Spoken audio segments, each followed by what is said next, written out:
The alternating step up is a staple in my leg training regimen. I consider the step up to be the brother or sister of the alternating lunge.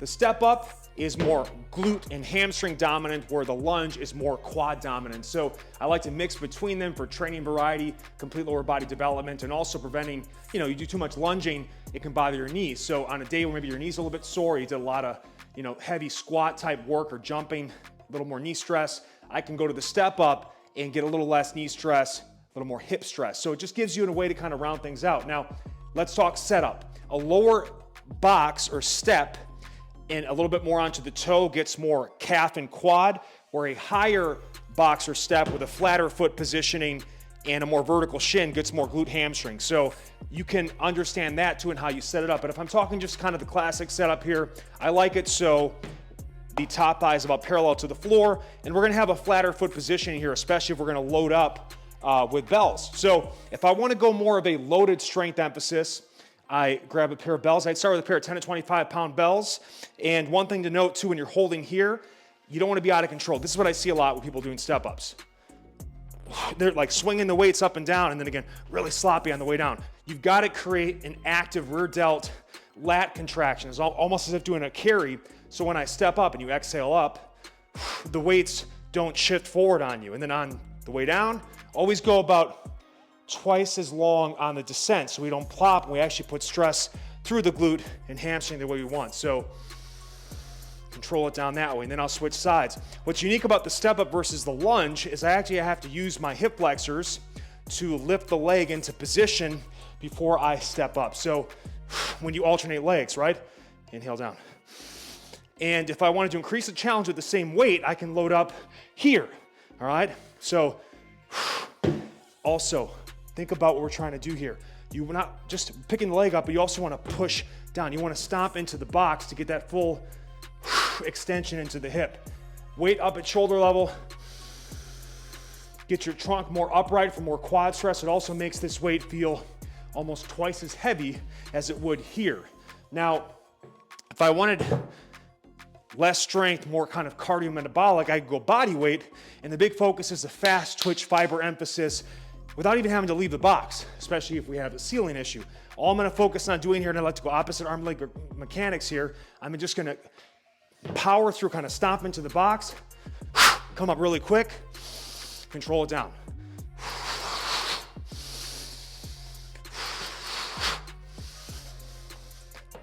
So we create power through an explosive step up without losing control. And then we're coming down faster, but again, I can come down quick. This is coming down quick, no control. Okay? Not good. This is coming down quick with control. See the difference? I'm ready to go into it and kind of pick it up. Another option you can do, you can start loaded at a slower tempo with more control, put the weights down, go body weight faster. So let's say I was doing a 2-minute set. I could start heavy with weights. In the first minute, second minute, set the weights down, go fast with body weight. I also love these as 10-minute starters or finishers. And in that case, you can just mix it every minute. Loaded, unloaded, or 5 minutes loaded, 5 minutes body weight, mixing tempo, load. Have some fun with it, but this is just a great way to finish a workout, start a workout, or get extra work on off days. Get your cardio up and get some serious leg gains. And because we're going one side at a time, we fix some balances and there's much less joint stress. Woo-wee! The eccentric heel elevated step up is one of my favorite drills to really master the step up, and elevating the heel will increase the range of motion at the hip and the knee and also target your lower quads or VMO more. It also puts you in a position as if you were doing a step up more towards the front of the foot or toes or forefoot, which is how you'll tend to do stairs and other types of drills. It's very difficult to do any sort of stair climbing on the flat foot or heel situation, right? So it actually helps prepare you for the demands of that, but it does increase the knee stress, which is why we have to emphasize slow, controlled eccentric training in the beginning. So one thing, just be mindful. I don't want you to do your first rep and crush your skull or hurt your neck, so just pay attention to the ceiling height here. But I'm going to just stand up, and I recommend a pair of 2.5 to 5 pound up to 10 pound light weights for counterbalance as you reach. It'll allow you to sit taller and deeper, better form and technique, more upright trunk, more quad stress, and also squeeze these handles hard. This creates an irradiation effect that adds more stability to your whole body. So do a big exhale at the top, and then slowly inhale down for 3 to 5 seconds. Now, right about that halfway point, you're gonna wanna start to go faster or plot. That's where you have to really fight. I come all the way down, nice and quiet, and then I will step through and repeat. Now, if you find yourself really plopping at the bottom, you can just adjust to a lower box height. And consider too, when I elevate the heel, it's automatically an increase the height of the box than you would be normally using. So just pay attention to that. It might be a little more challenging in the beginning. So just really emphasize going slow and staying tall. Empty it all the way out so we can get an inhale completely all the way down.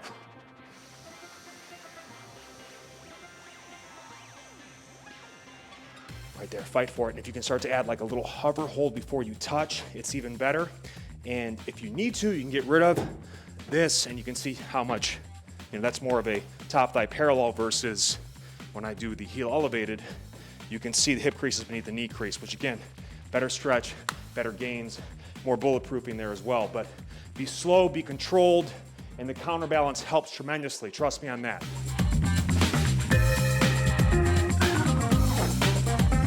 Love this variation, the crossover step up, super great for the knees and those lower quad VMO area. Now, it's gonna go lower than you would normally go, all right, for how we're gonna do this. I also wanna elevate the heel if you can to get even more lower quad stress and just get you more pressuring through instead of the whole foot or even more towards the heel, more towards the mid forefoot toe area. So what I'm gonna do here is, and again, that's a good height to start with. And we can go slow, we can go fast, we can mix between them, which I'll talk about. The focus here is, and I like a thinner boxer step also allows you to kind of go side to side, which is great. Now we're adding some movement in the side to side lateral frontal plane, which creates more stabilization benefits, also works your inner and outer hip thigh more for more complete development and injury reduction risk, right? So we're here, I'm going to be exhaling up, inhaling down on this. I'll be reaching my arms for counterbalance, but in the slow fashion, keep as much weight as you can the whole time on the support leg here, all right? I'm going to exhale up. All right, like that. And then I'm gonna inhale down. Nice and slow. And you can see, look at the angle I'm creating here, all right? So it's kind of coming out to the side. There's a big stretch coming into the hip, all right? Inhale down, reach for counterbalance on the descent.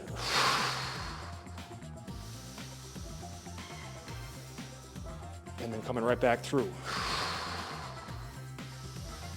Great for extended time under tensions. Go as slow and steady as you can, and again, avoid the plopping. Now, when I go fast, this is gonna create a totally different feel. Kind of more pump and burn. This is great for strength, stability, control, going slow. And when I go fast too, I'm actually not even trying to really fully lock out the leg at the top. It's kind of an isodynamic exercise. I'm coming up and down, but not all the way up and down like it was previously. So here's what it looks like. I kind of go prayer position on this, and I'm going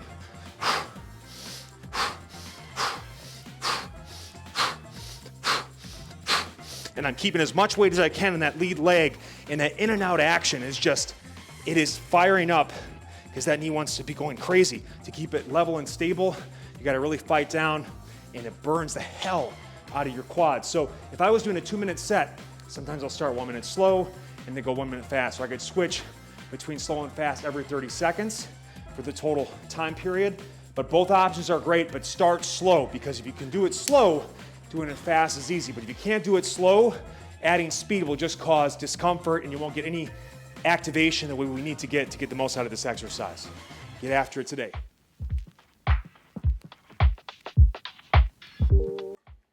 Toes elevated, psoas step up. Now let's get into the particular way of maximizing this movement. I really want you, if you can, toes elevated slant board, and make sure we're not toes out. I want those toes going straight ahead. We're trying to work on not only hip mobility, but gait, all right? Where the toes are pointing straight ahead for proper walk-run mechanics. Once I'm in there, I step through to a higher box where my top thigh is just about parallel to the floor. The psoas aspect of this is now when I raise this leg off of the box. That is the range of motion that activates your highest hip flexor, the psoas, which attaches into your lumbar spine.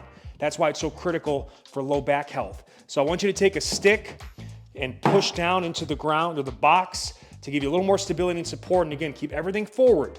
for our mechanics. And all I'm gonna do is I'm gonna exhale up, and I'm gonna pause for 1 or 2 seconds, inhale down. Small range of motion exercise, but what's happening too in that bottom leg, that massive stretch I'm getting through the Achilles, the ankle, the calf, the foot, the toes, and coming from the front, I wanna show you this as well. Initially, if you don't have a lot of intention behind it, you'll lift the leg and it'll kind of trail off to the side on you like that.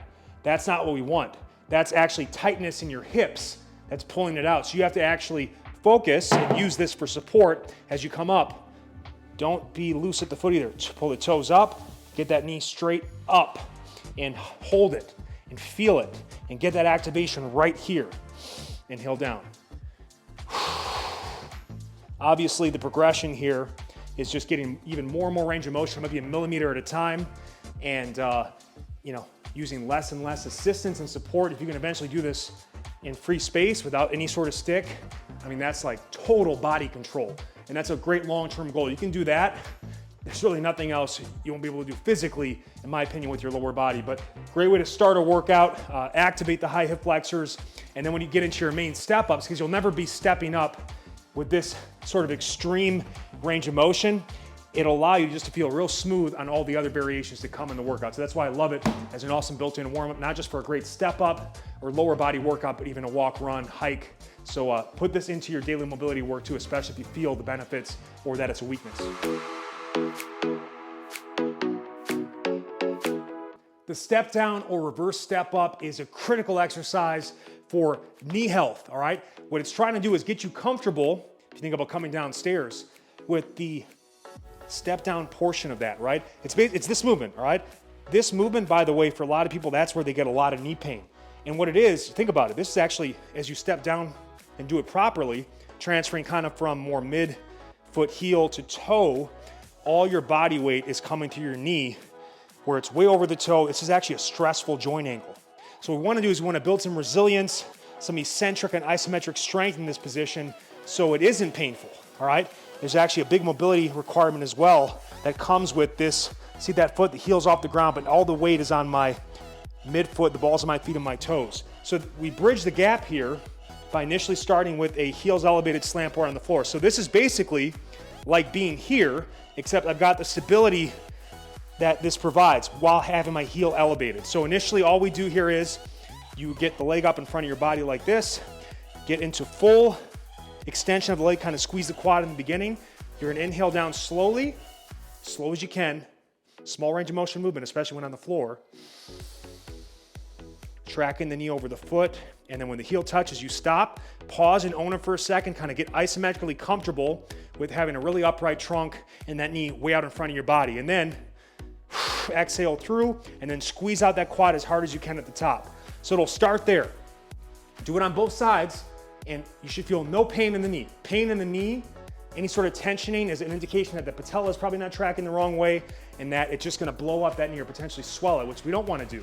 This is intended to get your knee in a very comfortable, in an uncomfortable position, all right? But we have to go through the steps. So it's harder using that same heel elevated slant board option, using a weight plate, a book, or a low step. And again, just start with maybe 3 to 6 inches max, because it is a stressful exercise. When I started trying to do this, remember I blew up my knee, had surgery, and I had a physical therapist have me try to do this exercise with weights in my hand. And it looked like this. I was collapsing, I had no control. It actually was hurting my knee.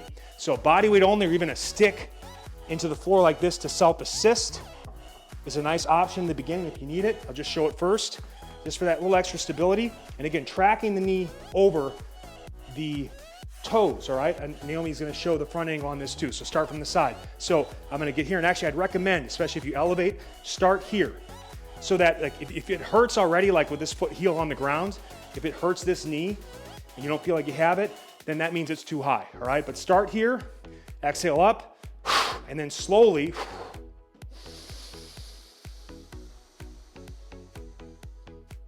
dead stop for 1 or 2 seconds, come through. Obviously it's much more challenging, and I like to go prayer position on this, push in for that stability for the chest, the core, midline.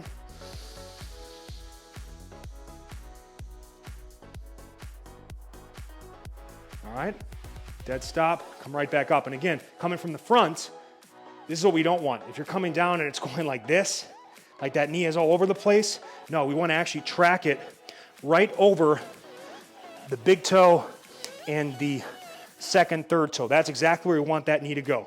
You know, we don't want it caving in. So it's a stability thing. It's going to really add slabs of meat to the low quads, but it's going to put you in a position where your knee is in a very awkward position, also stressful position, but we add resilience to it so that it doesn't become a position of potential injury or pain. And again, this is something we can't avoid, going up and down stairs. So we'll learn how to do it properly, and this is a great stepping stone exercise for that. Step up to balance. Now I can do it foot flat in the box, but you can see what happens when I go here to here. You can see just how much more motion I'm getting through the hip and the knee. And again, we want to target those low quads more, so we want to go heel elevated if we can. But also, this increases the challenge on the balance component. So opposite arm leg mechanics, I'm going to exhale up, keep my eyes focused on one point for stability, and then slowly bring the opposite knee up as I switch arms. Arms are at 90-degree angles the whole time. And again, pull the toes to the shin and be intentional about getting that maximum movement through the hip. Knee above hip level if you can. I'm going to inhale it down slow and then stay in the same leg the whole set. It's harder to balance here because the weight's getting pushed more towards my forefoot as if I'm balancing on my toes, but it gives me just that extra bit of stability that I'd be unable to, in most cases, balance if I was just on my toes only at the top. So again, you can go flat, but use this to get more low quad, more motion to the hip and knee, and more balance demands in terms of pushing you towards the forefoot and toe at the top. Opposite arm leg mechanics, exhale up, inhale down, same leg the whole set, then switch. And this one, really, it's great to do after the Psoas Step-Up too, because we activated those hip flexors. So now take that and apply it and really get that knee up at the top. Hold briefly before coming back down under control.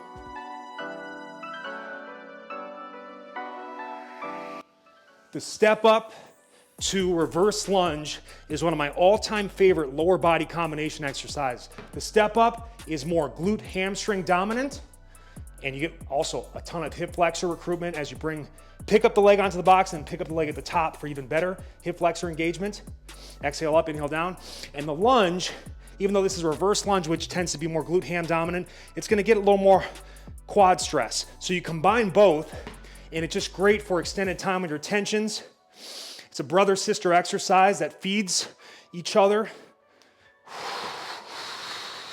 Smooth exhale up. Smooth inhale down. And you'll repeat for time. Start slow, pause and own the top and the bottom positions, and you can get more cardiometabolic too by actually speeding it up and getting more repetition. So that's something where if I wanted to go more, body weight focus for longer times or faster speeds, go body weight. If you want to get more load through it, hold the dumbbell in one hand for more of a stability emphasis. As one side's loaded, you get more core hip stabilization going. I can also load up and get more of a strength stimulus by going one dumbbell in each hand. In both situations, whether it's one or two dumbbells, it's going to be easiest at hip level, harder at shoulder level. So you can do this. This pocket can be taken also into a separate 5 or 10 minute continuous lunge step up workout, which I'm a huge fan of to build incredible legs and cardio metabolic conditioning. So lots of options here, but I also made this workout so you could do it all body weight outdoors if needed.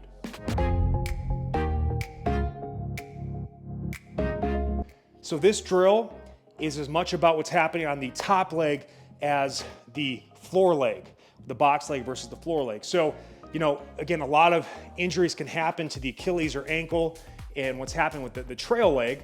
So what we're doing here is I actually want you to create about 5 of these think about pogo hopping on the balls of the feet on that trail leg. All right, and you'll take an inhale through the duration of that set. Or that 5 hops. And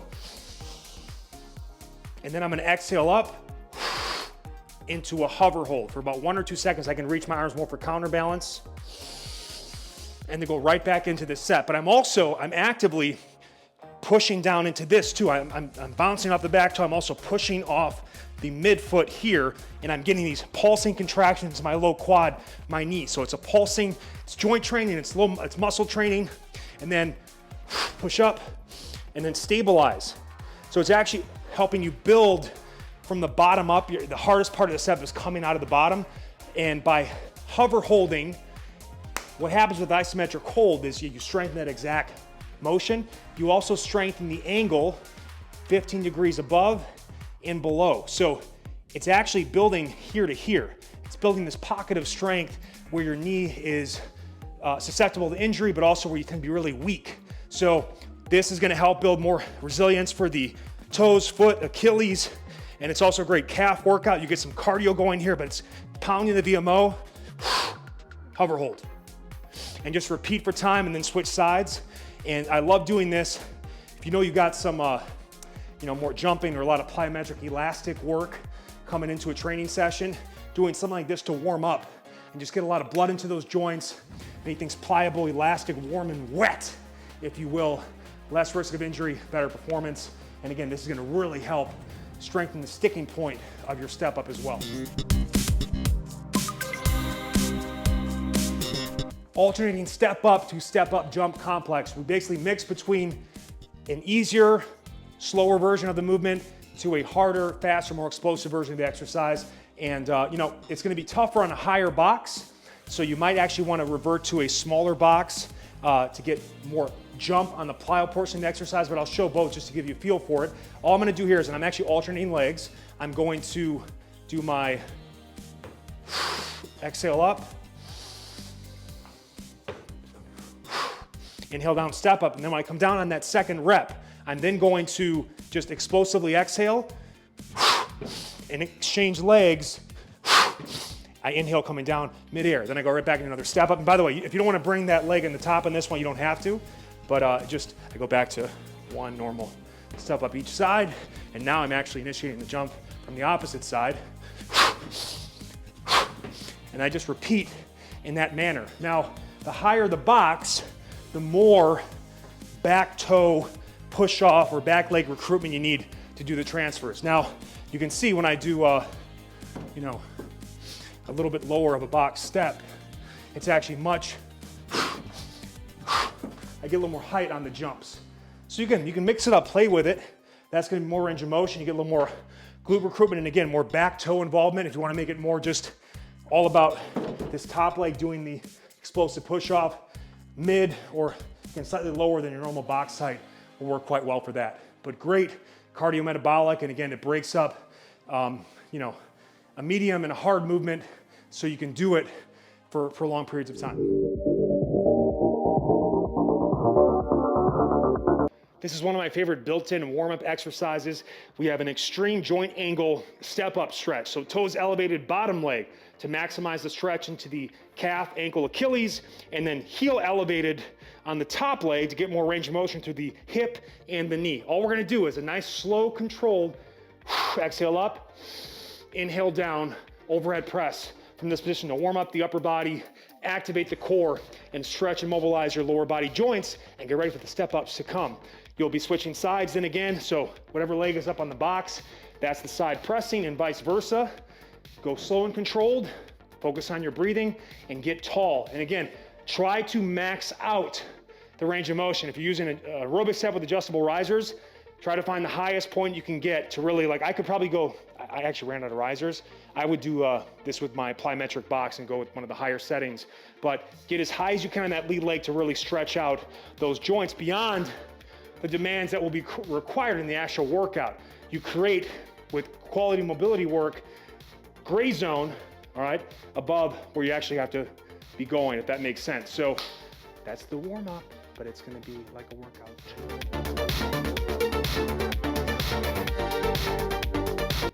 Heel elevated step up on one arm loaded. Now, you can use the exact same setup as the previous exercise. All right, in fact, I like that because I get a big stretch at the bottom here, and this position makes it so this leg can't assist as much. This becomes much more unilaterally single leg focused, but again, you can do it foot on the floor as well.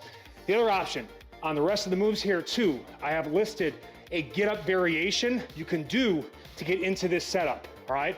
There will be PIPs throughout each to kind of remind you what it looks like, but again, we've done these to exhaustion at this point. You know the drills. I'm just gonna focus on the step up portions of the exercise. You can also, if you want, just do the step up portions only and or combine the get up options as well. So in this case, I would do a right side get up to get into this shape. And all I'm gonna do is get here, lock it in, exhale up. Slow controlled inhale down, big stretch at the bottom. Now this is easier. The same weight feels much harder here, and I also can get more of an upright trunk position for more low quad stress. Beyond the fact that I am really targeting the quads more because of the heel elevated position with the slant board. So that's how it's gonna work. And again, you can start here and back off to here as needed as well. Sit up, get up to eccentric overhead step up. And if you want to cut the sit up, get up, you can. Here's a reminder of what that looks like. But look, this is a challenging exercise. I got to show you two different ways to do it, because if you have low ceilings like I do, I actually had to do the full version of this outside when I demonstrated it. So you can take it outside if it's still warm enough, or you want to challenge yourself in the cool. But what we do is we elevate the heel, which will help you get your trunk more upright on this, get more lower quad stress, but that's important because of the overhead component. So here's how to do it with the modification. What I'm going to do is I will do a step up. All right, so this is max clearance for me here. And again, I would do this outside for my particular setup. But what I'm gonna do is, as I lower slowly, inhaling down, I'm gonna be extending the arm overhead into full extension, and then I will just repeat that format, okay?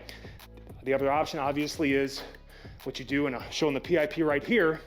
You step up with the here at shoulder level. Once you get to the top, you extend and you keep it overhead as you go down slowly for about 3 to 5 seconds eccentrically. So again, you've got a modification if you are inside low ceiling, and the true version is outside.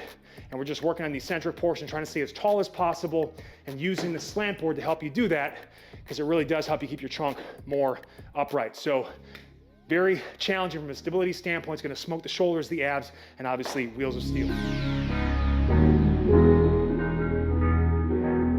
Shin box get up to opposite hand step up plus hinge to row. Heavy glute ham, heavy backside posterior chain emphasis, big time balance and stability demand. So what you'll do is you'll shin box get up. If you want to, you can, to make this more challenging and incorporate all those previous drills, or just go right into this if you want. But what I'll do is, whatever leg is on the box, the opposite hand is holding. It's called a contralateral load, which does put more overall emphasis on the glutes. All I'm going to do is step up, exhale, focus on keeping the hips and shoulders square to the ground, and focus on one point with your eyes as you hinge to a flat back position. Exhale up. Inhale down on the row, and then slow, eccentric, inhale down back. You'll repeat that 4 times. The big focus is, again, hips and shoulders square means I'm not over rotating as I do the exercise. Go as light as you have to go, but man, this really combines, especially when you incorporate the shin box position, all that hip mobility into those intense hip strengthening drills. Beautiful combination. I think you'll enjoy.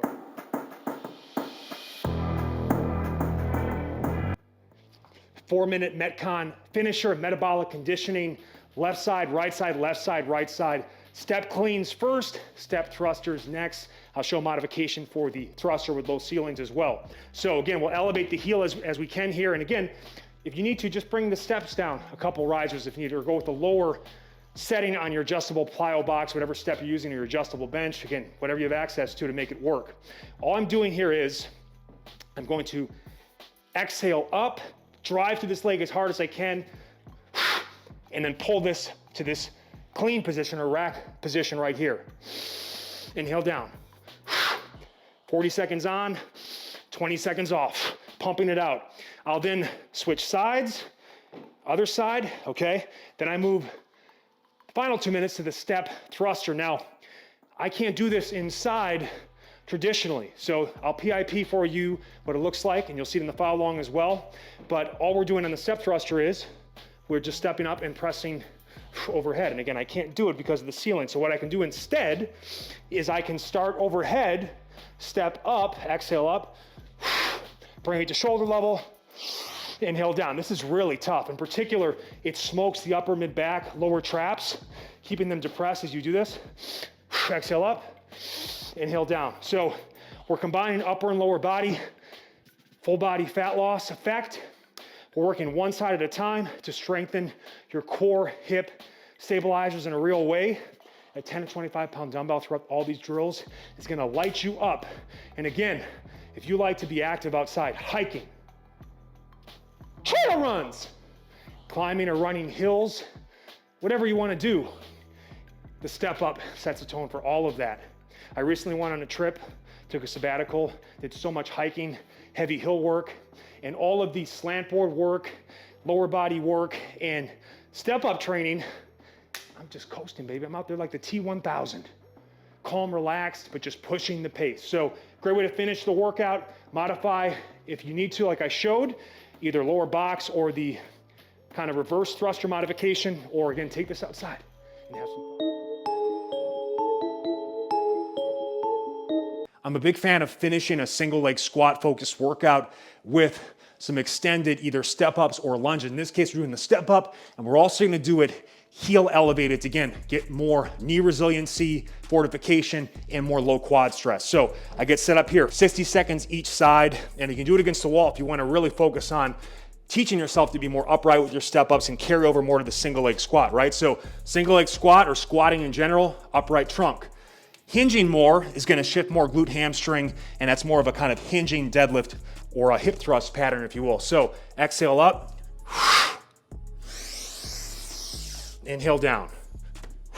All right, 60 seconds on this side, switch sides and repeat. And again, I recommend using a weight vest for this portion of the workout as well, because again, I want to take movements that used to be challenging but aren't anymore because of the progression in this program, but add weight to those base movements so that we keep getting stronger, and it'll carry over to our overall strength emphasis, okay? Step stretch number 1, hip flexor emphasis. I'm gonna show the slant board options first because I believe it helps you get the most out of the drill, but there's other options as well. And we're trying to really get extension of the hip in the back leg and flexion of the hip in the lead leg. But the slant boards have a couple benefits. One, let's look at the back foot. Toes elevated. So I'm getting an automatic stretch into my calf, Achilles, and it's really gonna help with kind of the push off of that back leg when walking, running. It also will help with your step up mechanics, any sort of gait or single leg option. Now, top leg, this is gonna help elevating the heel. It's gonna drive more flexion in the hip and the knee. So, I can add some internal external rotation of the hip. I can kind of drive my hip forward and backward like this. I can add a rotation of one arm and then kind of the other arm to get into some thoracic spine or upper back mobility, and just really helps also kind of get into those, especially when I come laterally here like this, the psoas or high hip flexors.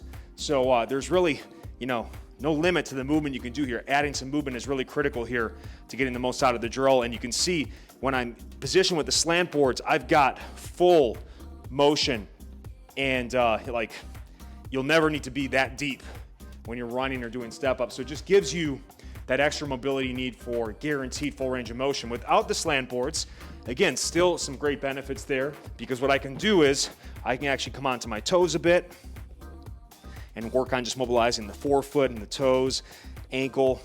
I can also kind of do a little more work for the back leg. So just kind of working on getting onto the balls of the feet, the toes, doing some side to side, some actual kind of almost calf raising, if you will, and then actually just kind of working on single leg extensions, trying to get those low quads active as I kind of drive the feet to the floor and fully extend and squeeze out that quad, but also really trying to mobilize the trail leg hip flexor as well. So this is just phenomenal. Again, what I like to do anytime, these drills not only work to warm me up for this workout, but EHO or just off-day recovery, everyday mobility drills. Anytime you have back pain, one of the best things you do is get your leg up on a box, switch sides. Really helps alleviate a lumbar spine stress, realign the pelvis, and open up the hip. Step stretch number 3, hamstring emphasis. Now, I can put toes elevated on the back foot to, again, get more calf and ankle stretch. up to you. And now we're going hamstring, right? So back of the thigh. When we can't get enough motion through here, we tend to have to round at the spine, and that puts us at that horrible kind of flexed lumbar spine position, that bulging herniated disc type of position we want to avoid as much as possible when picking things up, bending over, or doing hinge style of drills. So what we do here is get nice in position, keep the leg as straight as you can. I first like to start with basically a hip internal external rotation treatment here, all right? And I'm trying to actually drive this back hip out to the side. So this is kind of more of that external, in and out like this, just adding that hip rotation. And this also gets all three compartments of the hamstring, inner, middle, and outer going as well. I can grab the foot, I can use my hand to apply manual resistance, kind of pull back, and then use my calves to push away.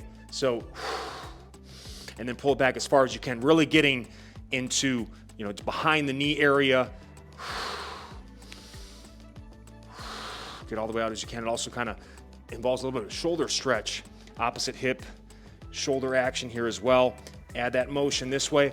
Now I can also kind of create a straight leg hip hinge process where I basically kind of get here, make sure I feel that small arc of my back maintained, chest up, inhale down, and I just try to get as much load as I can into this straight leg, feeling that stretch, but also just some strength in here as well.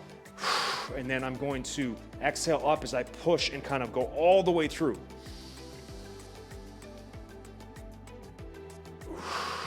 You want to really add some top leg hip flexor emphasis here too, as you can work on some pickups where I will kind of exhale up, lift it up. Initially, it won't even do much of a lift, but you really feel those hip flexors start to go big time on this. And you could get rid of the back slant board too. And what does that allow you to do?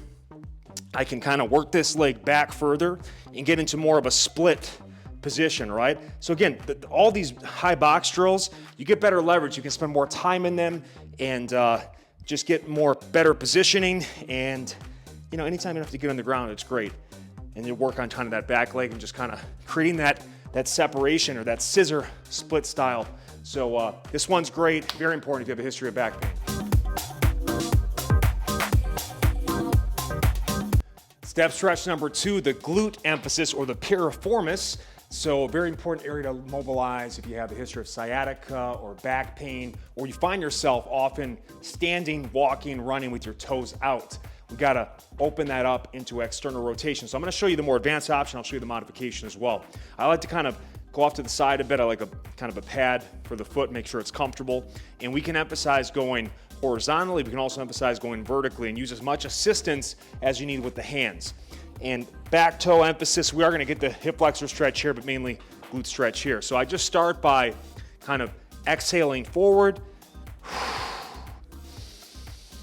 inhaling back, trying to keep my chest out, using my palms to kind of help that positioning.